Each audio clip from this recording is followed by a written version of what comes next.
Ladies and gentlemen, may I have your attention, please? Are you ready? Are you ready? Yo, what up, what up? It's your boy Rubino. And this DJ in the building. And you listening to the UpNUp podcast. Yeah. Wait, what are we doing? I don't know, just listen.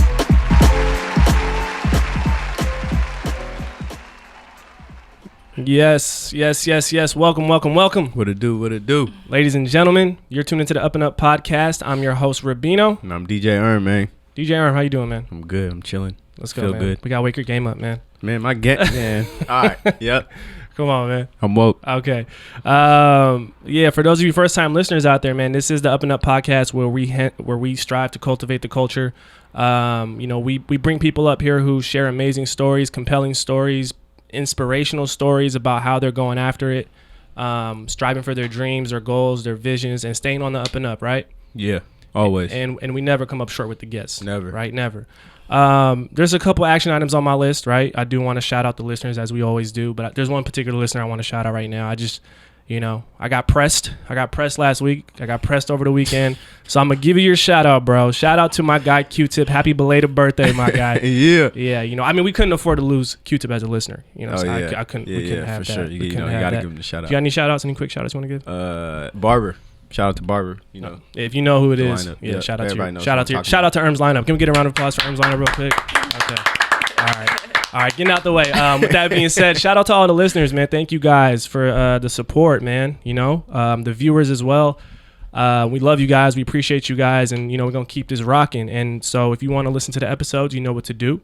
You can type in the UpNUp podcast and find all the episodes on YouTube, SoundCloud, and iTunes. Make sure to rate, subscribe, review, and like it too. All right. You be forgetting that, but it's cool. I know. So now getting that out the way, as I said earlier, we always bring a good story up here, right? I think that's consistent. Mm-hmm. And today's guest, I would say, is a woman whose passion for seeing a more mentally stable and healthy world is what's fueling her drive, right? I would say she's a true healer who's keeping everything she's doing on the up and up, right? Obviously. Mm-hmm. Otherwise, she wouldn't be sitting with us this evening. She's a licensed mental health therapist. She's an author of Amazon best-selling book, I Tried to Travel It Away. Make sure you go cop that. Yep. I need to get on that. I need to get on my reading. And she's the co-founder of Reclaiming Melon Wellness Brunch, which is coming up. We'll get into that as well. Above all, she's someone who's passionate about tending to the vulnerable populations out here worldwide as well, and ensuring that all people are healed. Our guest is none other than the healing and ultralight beam herself, Ashley McGirt. Can we get a round of applause? Yeah. Yes. How you doing? I'm good. I'm excited. I'm happy to be here. Thank you for being here, man. It's a beautiful evening. I'm feeling good now, man. I'm feeling good. I'm feeling like we're about to get some healing today. Oh yeah. I need it. I need it in my life. I know. Yeah. You do too? I mean, I had a bad day today, kinda. So So no, I'm playing. But it's good. We about to read those thoughts. We could do some real therapy up in here, though. We're finna get to it. So we usually start our show off with a quote of the day. It's just something to kind of set the mood, get our minds right, get the vibe right. And I'm not really a man of words as much as he is, so I'm gonna let him handle that. What you got for us today, Erm? All right. So the quote of the day today: Don't confuse your path with your Don't confuse your path with your destination. Just because it's stormy outside doesn't mean you aren't headed for sunshine. And who said that? It's unknown. I might have to take credit for it, but the best quote. So run that back one more time. All right. So don't confuse your path with your destination. Just because it's stormy outside doesn't mean you aren't headed for sunshine. Yeah. I like that. Dope. That's dope. Thank you. Whoever wrote that, because whoever wrote that, shout out to them. We're gonna find you. So again, like I said, we bring in the quotes just to kind of set the tone, but we also we always want to pull a quote that ties into our guest story, right? And kind of what they provide. And with everything you're doing, obviously, as a licensed professional mental health therapist, and all you do, we also want to get into kind of the build up and the journey of how you even got to this point.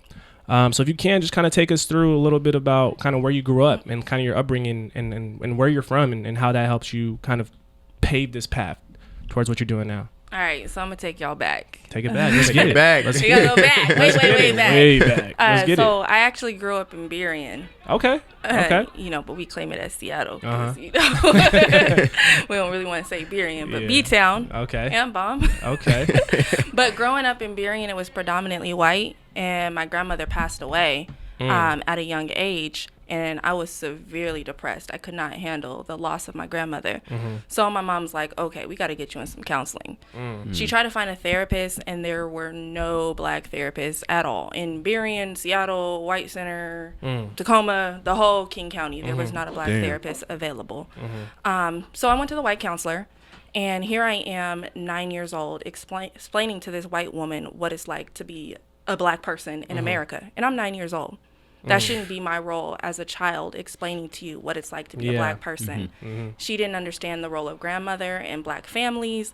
She didn't understand what was going on in my household. My mom was raising me at the time. My dad wasn't in the picture. And she's like, oh, your dad's not around? Like, oh, yeah, this happens. Not everybody has a father in the household. And then just kind of having that shame and that guilt and that pressure put on me because of the things that she was saying and her responses. So she clearly wasn't culturally competent at all, just didn't have the skills. And then so I'm a kid. Initially, I always wanted to be a lawyer. I was really obsessed with the OJ trial, Johnny Cochran. I'm like, I'm going to be a lawyer. Shout out Johnny Cochran. Right. I watched that trial religiously as a kid. Just researched the law, knew the 10 Amendments, all the Bill of Rights, all that stuff. But then I sat back and I'm like, okay, there's got to be other black kids feeling the same things that I'm feeling. And they shouldn't have to go to white therapists who don't understand what's actually going on in their household. So I did a complete 360. I'm like, okay, I don't want to go to law school anymore. I actually want to study the brain. I want to understand grief and loss, and I want to work with kids. So I actually started out working with kids. I did a whole nother 360 because I don't work with kids anymore. Shout out the kids, though, man. Shout out the kids. Right. I do love the kids, and everybody hits me up to wanting me to be their child therapist, and I'm like, oh, but I'm not like. I'm like it's a whole nother ballgame. I don't see kids. I see adults, and I work with seniors and elderly. So I have a full-time job as a hospice therapist. So I work with people who have 6 months or less to live. And then I have a part-time private practice where I work with majority millennials, black women, black men, things of that nature. And then I also contract in psychiatric facilities and in prisons. So I go out to Monroe, Shelton, Clallam Bay. I go to the prisons and I offer counseling to those who are incarcerated. So yeah, it really just started with me losing my grandmother, not having an outlet, not having any black therapists available throughout the whole King County. There probably was. I don't know how hard my mom actually searched. Google wasn't really prevalent back then. Not to really age me, but it was very difficult for her to find someone. So I was just seeing all these white therapists, and I'm like, nah, this isn't good. So I spent 2 decades of my life depressed because I couldn't find someone who actually understood me and could actually help me to get through the grief process of losing my grandmother. So it was really very traumatic. I ended up going to an HBCU, historically black college and university, Clark Atlanta. Shout out Clark Atlanta. Because I knew ultimately in my practice I was going to work with black people and for black people. I ended up getting my master's from University of Washington, and I remember sitting down. You had to get interviewed to get into the program. And they were asking me who was I going to work with, like what's my ideal population. I was like, black people. They tried to come at me like I was a racist. And I had already gotten into USC and several other schools. So I'm like, look, you guys are going to let me in or not? Like, what's up? Because I need to know. I'm a black woman first. And I'm going to see black people, but it doesn't mean I'm not also going to see whites. Because I actually have white people in my private practice. And it's more so like you probably feel comfortable. Obviously, being a therapist is a great deal of responsibility on you. And it's like, I'd rather be, providing those services to someone I can actually relate to. Because you went through that when you were younger, knowing that this person can't connect with me. So I don't want to put someone else through that same situation. And right? it was probably the lack of not having, like, people of color in that position. Too, so. And no, definitely. That's really what it is. Because when, like I said, I started out working with kids. And so when I would show up and I would see kids and I'm not a black person, they would start to open up. They would tell me things that they wouldn't tell the white therapist. And I was also able to put things into a different perspective, just understanding culturally what's going on. Because there's certain things that happen in Black households that other people don't understand. So they're trying to get like the state involved in CPS. And I'm like, no, you need to actually look down and see this is what's happening. So let's take a whole 360 before we start trying to call CPS and do X, Y, and Z. Let's actually break down, talk to the families. But I noticed in that system, because I was actually working for DSHS, how messed up it was, honestly, and how they were disproportionately taking Black kids out of their homes. And I'm like, I can no longer be a part of this system. I went to court one day, and there was a Black father. He showed up at the last hour. I get it was the last hour. And the state was just so gung-ho to take this child from this family, as opposed to sitting and working with the father who showed up at the last minute. And it's like, okay, it was really on the mother, because the mother was addicted to drugs, and we couldn't find the father. But they have their timelines as opposed to when we take kids. And it was that case that really just had me like, nope, I'm not doing this. I'm not taking Black kids from their household. I got this Black man standing in front of me who wants to show up for his child, and you're telling me I have to stand on the side of the prosecutor and the state and represent and separate Black families? No, I'm not doing it. They actually paid for my master's. So I was supposed to work for them for 3 years. So I'm actually paying them the money back. So it's kind of like, oh man, because I'm like, I'm not part of this system. I'd rather pay y'all the money back. Yeah, and I think that's like the politics behind it too. Like a lot of times people don't understand that, right? Like for people to get proper treatment, all the things that need to be taken care of on the back end, we don't even know, right? All the requirements that are like you said, like it's a certain timeline, there's a deadline.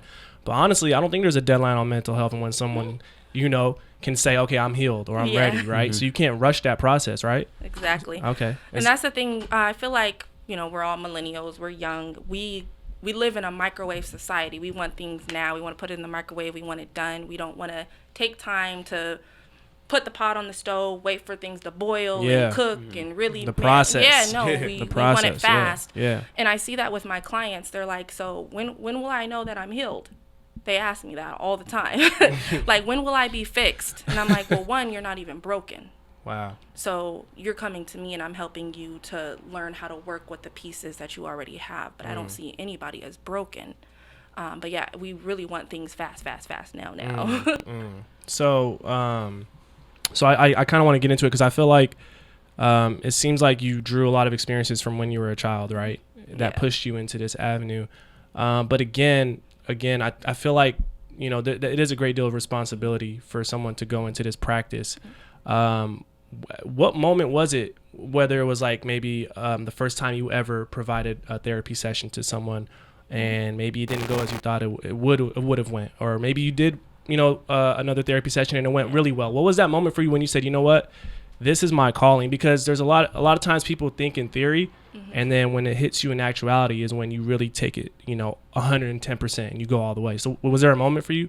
There was several moments, and there's been several moments throughout my career because I've switched several roles. So I worked with kids, I worked in hospice, homeless shelters, prisons, skilled nursing facilities, hospitals. So I feel like in each role there was always something, especially in what I do now. And right now, that moment, because I'm a hospice therapist, so I sit at the bedside as individuals take their last breath. Okay. So really having someone hold my hand and tell me that they're thankful, they're happy, that I'm there as they transition, because this is all temporary. We all have to leave this world one day. That's real. So right now, in my current role, that was it. When I was working with kids, it was really their faces just lighting up when they said, hey, your therapist is coming in. It's Ashley. And, my name, it could go either way. Anybody could be Ashley. But then they see this Black woman pop up and they're like, hey, she looks like me. I get her. I understand her.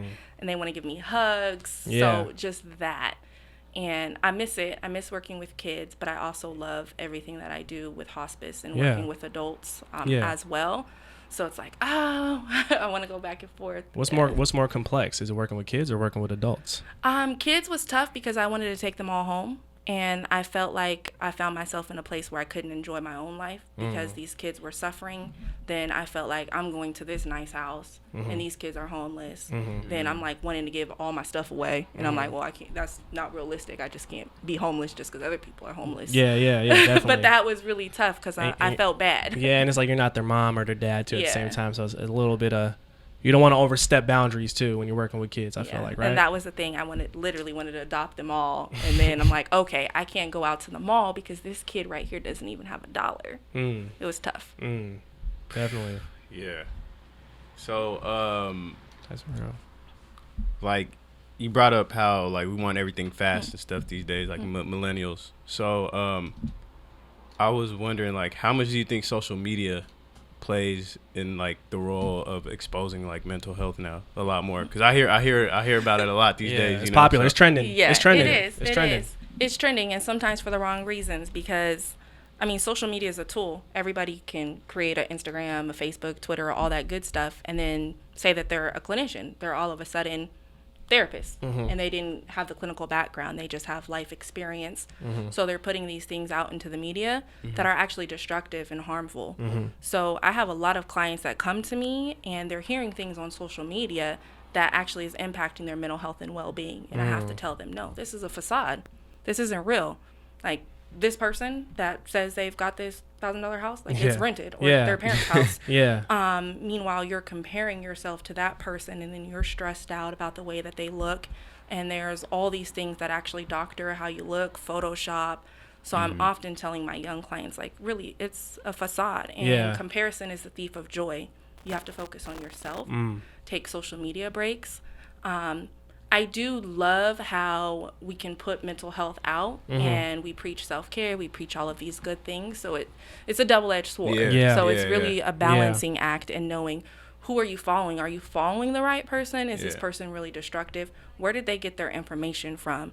Who qualifies them to give this information to you? And what is the type of information? How is it impacting your life? And there's really no exclusivity when it comes to certain messages on social media. It's amongst everything, right? So you might be on your timeline, you see some dope ass mental health messaging, and you're like, yeah, I feel good. And you see some wild ass shit, and you're like, you forget about it, right? So it's it confuses the message a little bit. And I guess since we're on that topic, I do kind of want to also get into, like you said, a lot of times for me personally, a lot of the knowledge I get from mental health is social media, right? Whether it's seeing someone put a 15-second clip or a minute clip, or seeing someone doing an interview about how they feel about their mental health. But in real life, we go through ups and downs. It's normal. I saw a post on social media, and it was like mental health therapy services.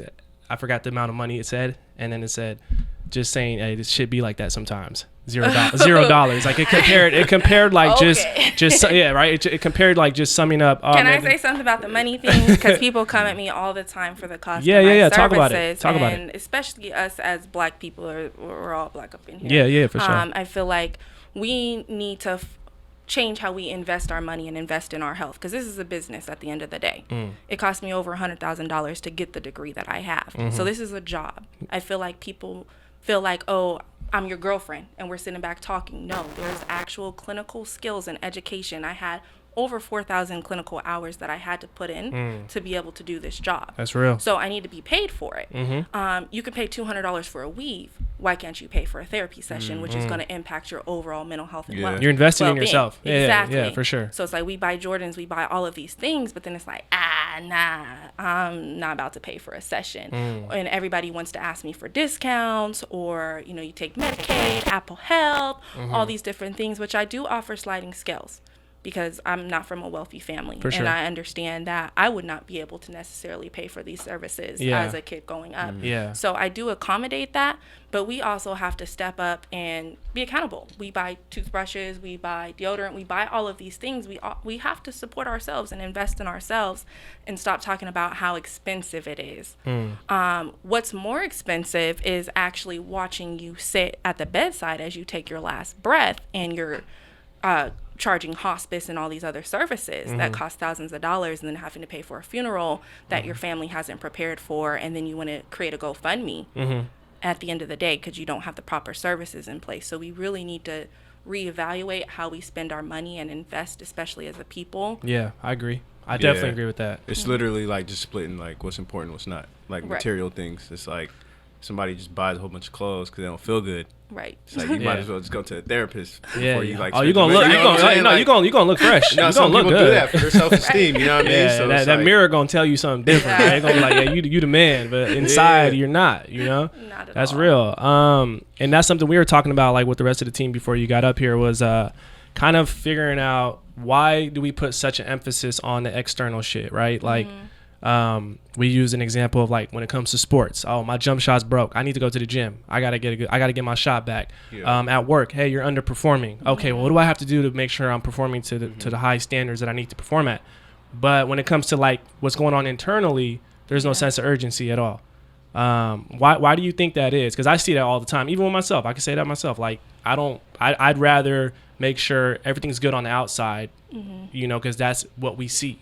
We don't see what's going on inside here, right? Yeah. So why do you think that is? So I can break it down two different ways. I'm sure your viewers, your listeners are all diverse, but because I'm a black person, I focus predominantly on black people. For sure. So I'm gonna look at it from the standpoint of racial trauma and post-traumatic slave syndrome. Okay. So as slaves, we never actually had things. So then we're free. And now we want to buy all this stuff. We want to put all this stuff out into the external and really show people, hey, I got it. You can't walk around with your house, but you could drive around with that Benz.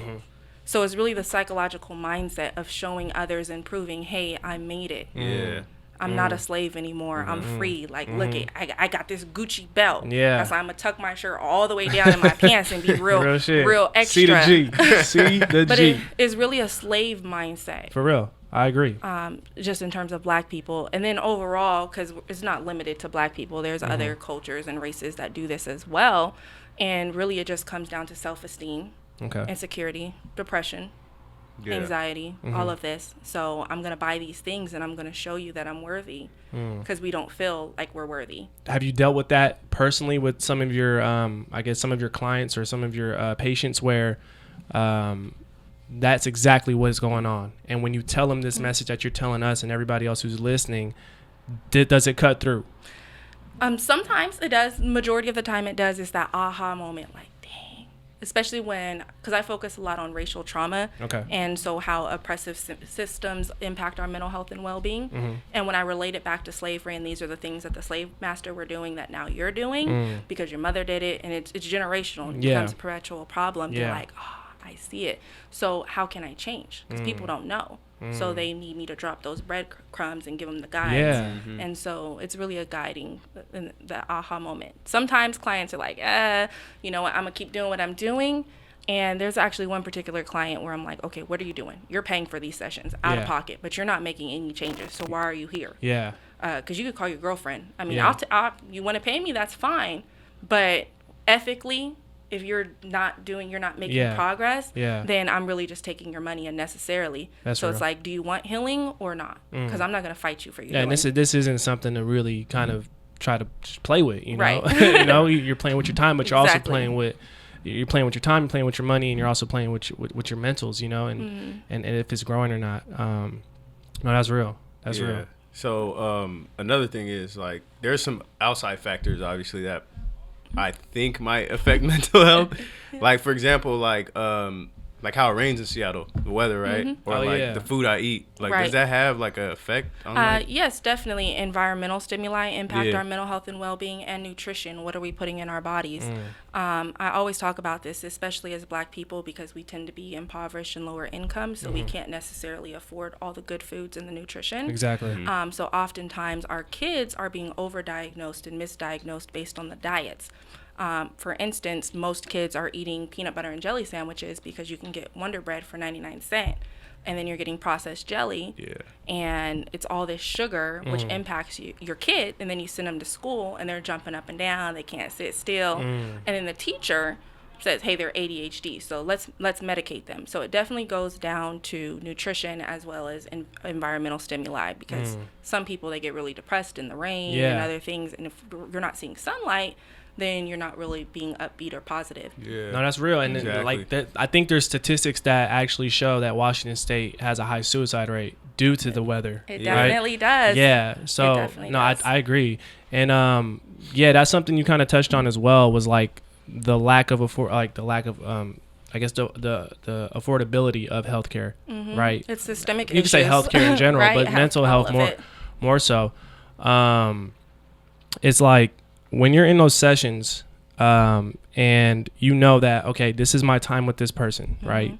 And there's a little bit of relinquishing that control, right? Because when they leave your session, you don't have control over what they're actually going through in their everyday life. Right. So how do you deal with that, knowing that, okay, we made so much progress, but there's a chance we might relapse once they leave that door? Like, how do you deal with that? Well, for starters, I don't believe that I have control at all. Okay. And I tell my clients day one, they control the sessions. They lead it. They guide it. I'm not in control of anything. Gotcha. This is their life. Gotcha. Yeah. So just like my clients who sit there and come in each week and they don't make any changes, that's on them. So I can guide them and I can give them the tools that they need. But ultimately, it's out of my control. So just knowing that and separating myself, that helps me.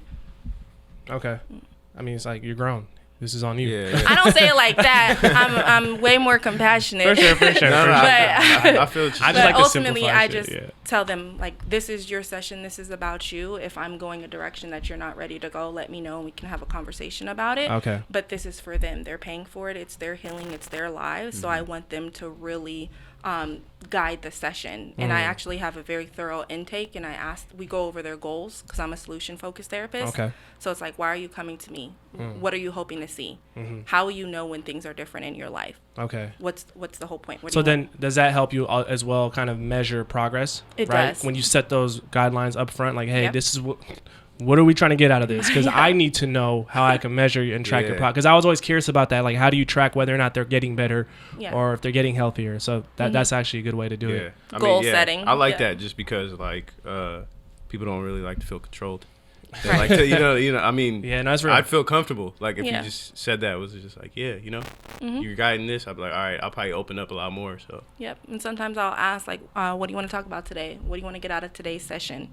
Them, not what do I want to get out of it? Yeah. Because there's things that I actually have as I'm reading their intake that I would like for them to achieve or like for them to work on or address, but it's all about them at the end of the day. Maybe they want to focus on their anxiety, and I'm seeing all this repressed trauma or depression that I want to focus on, but it's not about me. It's about their healing, and how can we take that anxiety to also focus on the other things that I'm seeing are problematic in their lives. Okay. Another question that I have, which is something I've always been curious about. Like, I remember watching the show The Sopranos. I don't know if you guys ever seen that show. And Tony Soprano, the main character, he goes and sees a therapist, like every episode pretty much. And the therapist he was seeing also had things she was dealing with herself, right? So my question to you is kind of, who do you go see, I guess, when you have things that are on your mind heavily and you want to seek someone out? Do you have someone? Or, I have a therapist. Okay. Therapist see therapist too. Okay, I'm not perfect. I'm not, I'm not cool. exempt from feeling, like, honestly. Definitely. I was seeing my therapist quite a bit last month because October was really a month from hell. I had 8 patients die in 1 week, and I do hospice therapy, so I'm used to death. It happens. But I generally don't have 8 patients die in 1 week. That's a and lot. then my uncle passed away unexpectedly at 50. Wow. And it was just blow after blow after blow. So I check in. I see a therapist too. I have therapist friends. I have a really good support system. I feel like a lot of times people feel like therapists got it all together, your doctors, but no, doctors see doctors, dentists see dentists. Okay. All that. We're not exempt. And I think that's the side of, like, medicine that isn't really known to us as patients or just regular people who go to see these doctors. We think that they're perfect, right? Right. And it's not always the case. It's not realistic. So I'm glad you shared that, because I think it's important for people to know that, hey, man, everybody's trying to grow. Everybody's trying to get better, but we can all help each other in the process. Right. Definitely. And helping others actually helps me. So it's reciprocal. Got you. Another topic that's actually, since we're bringing up things that we've seen on social media that are popular, I think mental health in regards to just Black men in general, right? Do you, I guess, what are the majority of your patients look like in regard, not in the hospice side, but more so, I guess you could say the millennial side, but is it more so males, females, or how's that look? It's predominantly women. Okay. Well, talk about why the men ain't coming. I have a few Black men that come to me. Okay. And honestly, it's really stigmatized in our community. I feel like women are starting to approach it from another standpoint, so they're more open to seeing. Black men definitely go to therapists as well. But the other problem is there's a lack of black male therapists. At my wellness brunch, I was trying to find black therapists to speak, and it was really a struggle. There's not a lot of black men who are therapists, so it's a need. There's only 0.2% psychologists that are African American, and they're predominantly women. So, do you think it's a domino effect in regards to the stigma of black men don't go see therapists, therefore they will not become therapists? Because I feel like that can be the reason why we don't see them. Is like they ain't even showing up to the sessions, bro. Like, right. Why would they want to become one? You know, exactly. That could be an issue too. And sometimes you need to see yourself in your therapist. And so black men want to see other black men, and they're scarce. There's a lack of them. So I would say that's the reason. And then also in the black community, we're told things like just pray about it. You know, it'll be okay. Oh yeah. Therapy is a white people thing. All this language that really keeps us sick, and behaviors that stop us from seeking therapists. It's getting better. I've been trying to speak to a lot of black men to promote therapy. So it's getting better. Well, yeah, I think it just starts with the conversation. Right. Yeah. Like just having a conversation about it. We don't even talk about it. You know what I'm saying? I don't know. It's like I'd really have to just like all my problems, I just talk to my friends. Like, I wouldn't just be like, oh, I need to go see a therapist. You know? Yeah. And see, that's the thing. And your friends don't have the clinical background. They can't really assess and understand what's going on and look at your past life and see how it's impacting your current life. Yeah.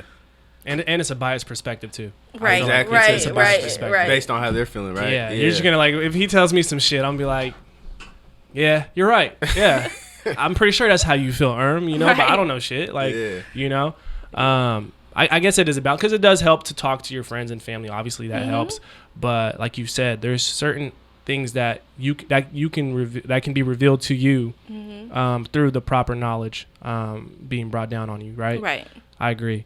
And that's something. I mean, that's something I'm always curious about. Is like, how can we elevate that conversation for the black male community? Like, what are some tricks or tips if you got some? And if not, we know we can figure it out. We'll get to it. I don't know. This right here, having the conversation, having black men show up and talk about it, it encourages, and it has other black men thinking, hey, we're talking about it. I'm actually going to seek out a therapist. Or, you know what? I'm going to go to school and become a therapist. Because that's what I did. I needed a therapist, so I went to school to learn about it and became one, because there was a lack of black therapists in King County. Yeah. So there's that aspect as well. And really just having black men share their stories, that's important. And that's so real. Yeah. That's so real. Yeah. That's so real. Like, because, all right, I don't want to bring the man's name up, but Kanye West, right? So, all right, listen. First of all, this is going to be brief. Make America great again. The only reason I bring up him is because I remember at his album listening session, party, retreat, whatever the hell it was, he talked about how he felt like he has superpowers after his mental health breakthrough. Right now, all right, we'll get off that topic. Now, the reason I bring that up is because, I mean, there is power in that though, right? Like I remember at one point I was super depressed about shit, and when you get out of that, it's a feeling that you can't even explain. That spiritual awakening. Yeah. So, I think that's something that we need to push each other towards, right? Is number one, addressing it, but then understanding that you're only strengthening yourselves when you, I guess, reveal your weaknesses, right? Right. And having the courage and speak up to tell your story and how did you get through it? Because then other people hear your story like, hey, I went through that too, or I'm experiencing it now, and then they got out of it. So we heal through hearing the stories of others. That's why I said this work also helps me to heal. Yeah. We snap real quick and we get some snaps. But Kanye's a different beast. Yeah. Would you take him on as a patient? I don't think I could do Kanye problems. I'm gonna go back to the kids. Yeah. Nah. Also, I want to talk about. So you did release a book. I did. You wrote a book. You wrote a book and released a book. I did. I tried to travel it all away, right? I tried to travel it away. I'm sorry. Yep. Now, at what point in your life did that come about? That project, was it like kind of when you felt like you were confident enough to speak on the issue, or was it kind of something you were trying, or when did that happen? It was really me trying to model the things that I was teaching my clients. Because all the things that I teach my clients in therapy, I try to practice in my own life. And I realized that I was actually running away from my problems, and you can't travel it away. So I've been to 32 countries. before I was a therapist, people knew me as the Travels with Ash. Then I became Therapy with 32 Ash. countries? Wow. Yeah, 32 countries. So I was doing like travel blogging, and there was one year I went to 11 countries. But I also had back-to-back blows in my life and was just really sad. So then when I broke it down and I started looking at my other clients who, when they were stressed, they would come in my office like, hey, I need a vacation. And I'm like, no, you don't need a vacation. You need to sit down and look at what it is that's causing you to want a vacation. So as I said that to my client, a light bulb went off in my own head. Like, dang, Ashley, like every other week I'm saying I need a vacation. I need a vacation. So what's going on in my own life that's impacting me to do these things? Versus social media feels like, oh, Travels with Ash is living the life. But they Living my best life. Right. They don't real. really know the backstory. Like the day before I went to Fiji, I watched a man be killed 10 feet in front of me. So, Wow.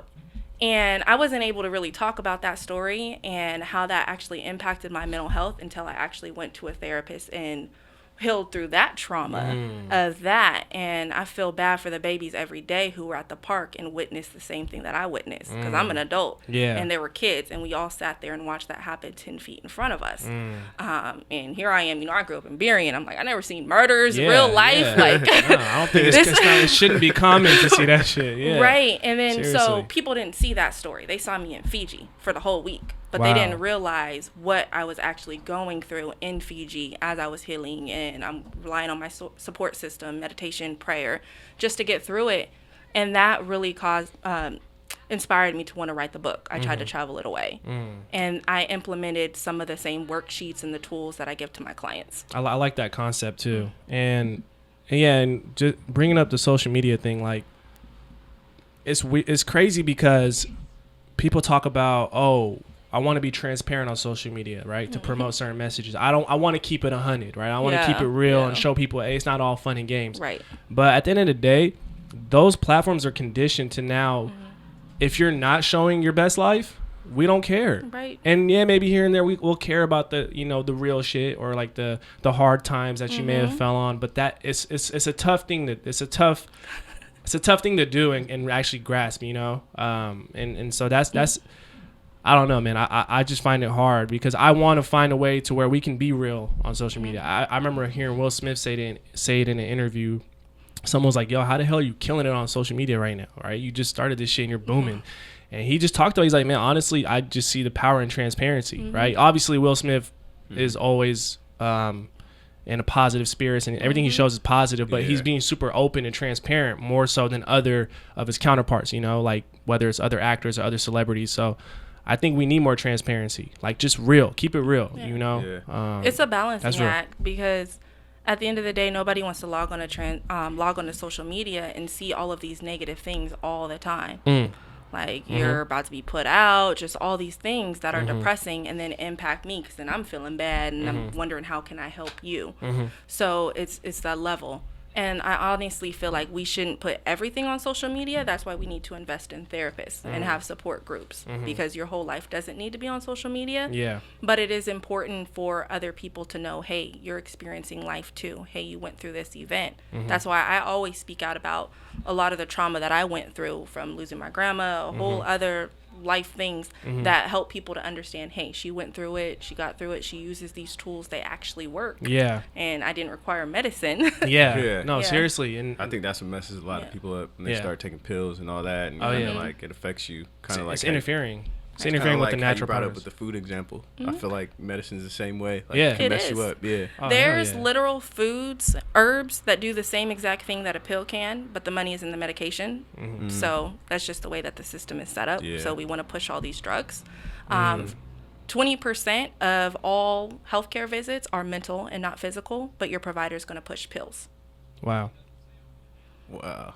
But your provider's also not a therapist, and then there's all these patients coming in and out, so it really comes down to time and, of course, money. They don't have the time to sit down and talk with you about your problems and really figure it out. So it's easier just to, hey, I'm going to give you this antidepressant. You take this Zoloft, this Xanax, whatever the case, lorazepam. What do you need? I got you. Yeah. Yeah. No, that's crazy. It's big business, man, and that's the sad part is like it's at our expense, our actual health. I was always curious about this too because you see a lot of patients, right? And No two patients are the same, I would assume. Right? Yep. Very different. How do you manage kind of keeping that clean slate with every single person you have to where you, like, is it hard for you to not see some things overlap? Like if you saw this patient and this patient, it has something in common and you're like treating this patient the way you treated that patient, but you know that this patient ain't that patient. Like, how do you deal with that? Because that'd be tough. I don't know how I can't even imagine doing that. It's a skill, and you practice it as you're going through school. Okay. So we do therapy on each other's and just have mock sessions. So it's really a skill and a practice. When I was starting out, there were times when I would get confused and just my caseloads were too high or too heavy. Okay. But right now I'm at a place where I can do hospice therapy full time, run a private practice, go to the psychiatric facility, go to the prisons, and I know who everybody is. I know their stories. I take a lot of notes as well. Okay. So just documentation and relating to them, putting myself into their footsteps, because then I feel like it's my story. So you don't forget your own story. Okay. And That's really real. just relating to them. That's real. Have you ever had to refer a patient to maybe another therapist when you felt like maybe I'm not the best one for you? Has I happened? have plenty of times, especially in my private practice. So because my private practice is part-time, I can't be available 24 hours. So I can't see people who are really going through extreme crisis. Okay. I have my clients call the crisis clinic because it's available 24/7. I'm not. I turn my phone off. It's off right now. Okay. So if somebody's going through a crisis, I'm doing this podcast. Yeah, for sure. And then they're stuck. For sure. So I have to really assess what are their needs. Are you feeling suicidal?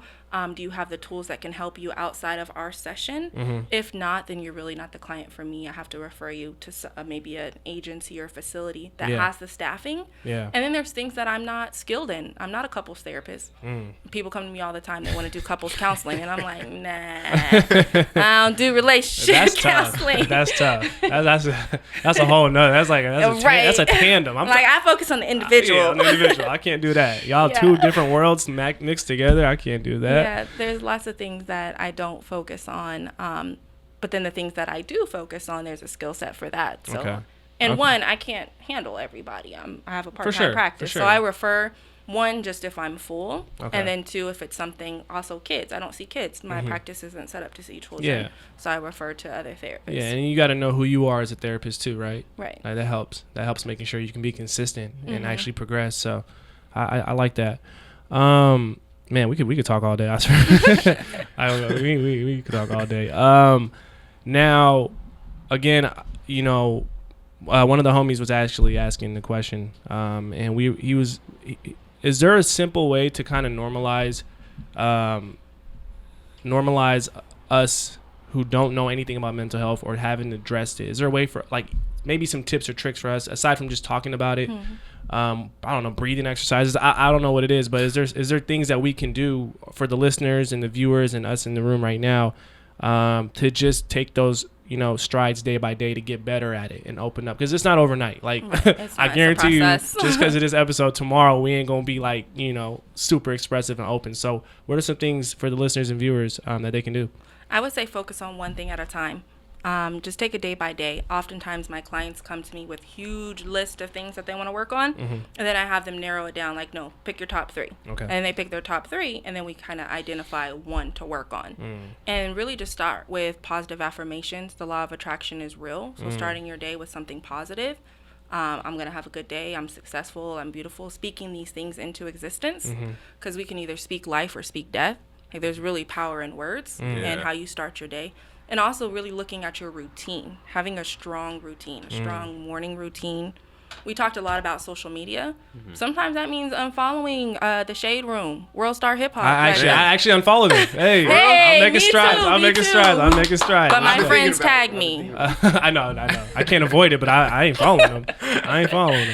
Okay. So yeah, just really paying attention to what are you putting in, especially with social media, because we check our phones and we can't control what we see. That's real. And I also encourage my clients to use an external alarm clock versus using your cell phone, because when you look at your cell phone the first thing in the morning, you see all of this stuff that you can't control. But if you use an external alarm clock, then you're good. You can wake up, you can start your day with meditation, See, prayer. it's the little things, man. Yeah. It's the little things, man. All right. I'm gonna go to the store and get an alarm clock. I know we don't have those anymore. I know, right? So what about the viewers that might want to, like, get into being a therapist? Like, what advice would you have for them? Aside from going to school. Aside from obviously. going to school, yeah. Aside from going to school, I would say really look at what it is that's driving you to want to become a therapist, because some people get into this field for the wrong reason. So why do you want to do it? Okay, I heard Ashley speaking on a podcast. Is there something that you went through in life? Who do you want to help? Really, to help you also identify the population you want to work with. And the other advice I would say is just know that you don't have to have all the answers. You don't have to know who you're going to work with. I worked with kids, elderly, inmates, people in the hospital. I've been all over trying to figure out where my niche is, where my fit is, and the clients who I really enjoy working with. So just knowing you don't have to have the answers, because at one point I felt like I had put all this time into studying kids, and then later in adulthood I switched and I started working with the elderly and adults. So just know you don't have to have all the answers. That's real. And it's a constant constant continuing education process. It is. That's one thing I always say, and I know this for a fact, because I being familiar with the healthcare industry, continued education is a big deal. It's required. I have to have required, 36 hours every year, and the state be looking. Oh, they do. I know. Well, and again, I feel like a lot of what we've talked about today is a good start, right? Again, it's not overnight, but we got to start somewhere, and it starts with the conversation. Like you said, power in words. So I guess we can use this podcast to urge everybody out there to, use your words, speak up, talk to each other, text each other if you can't talk. I don't know. Checking on your friend, Exactly. checking on your strong friend, the one you think has it all together, because that's the one that's really falling apart. That's real. I always say that, man. I feel like if you're not doing that, like, if someone's not really checking in on you, it's like you should be able to know, okay, there's going to be a disconnect here. Like, you should foresee that this person isn't fully invested, right? And it's tough because we all got our own shit going on individually, but just it's like you said, find a routine. Every morning I text, have a blessed day to all my homies. Oh, that's dope. Right? But it gets to a point where it's like, it's not even like I'm trying to do it anymore. It's just a routine. Yeah. You know what I mean? So, yeah, build those routines, and build those habits. Now, before we get you out here, I do want to talk about some things you got on the horizon. I mean, you're a very busy woman. You do a lot. So, what are some things people can look forward to? I know you got a really exciting event that's right around the corner. Yes. Right? So I have my Reclaiming Melanin Wellness Brunch that I'm hosting along with another licensed therapist, Kaisha Hodge. That's next week. Okay. And I'll be doing that all across the nation. So I'm going to be in San Diego next. And basically, it's just a brunch with other Black therapists in the area that are going to be working towards destigmatizing mental illness in Black communities. So Communities the color of how can the people get involved? So the one in Seattle is going to be held where, when? So the one in Seattle sold out. Can they stream it? Y'all should actually join the Facebook group Reclaiming Melanin Wellness, because we'll stream it live. Okay, there you go. But yeah, and then we'll bring it back. We'll bring it back to Seattle. For sure. Yeah, definitely. So we'll definitely bring it back. But next it's going to be San Diego, Phoenix, Atlanta, DC. Okay. Okay. Well, I'm excited. I'm looking forward to that. And then what else we got? Is there anything else let's see. So I'm going to be launching a virtual course, Dialectical Behavioral Therapy. So it's really geared towards those who are suffering from like depression, bipolar, other illnesses. It's really a mindfulness-based practice that'll help clients, and it'll all be online, because I feel like a lot of times we don't have the time. We don't have the time to do these things. That's real. So it's going to be online, the virtual course that I'm going to be offering. Okay. And then in January, I'm going to be starting a Black women's group. So I'll be holding that, just a mental health group, so that we could check in and just support each other. That's real.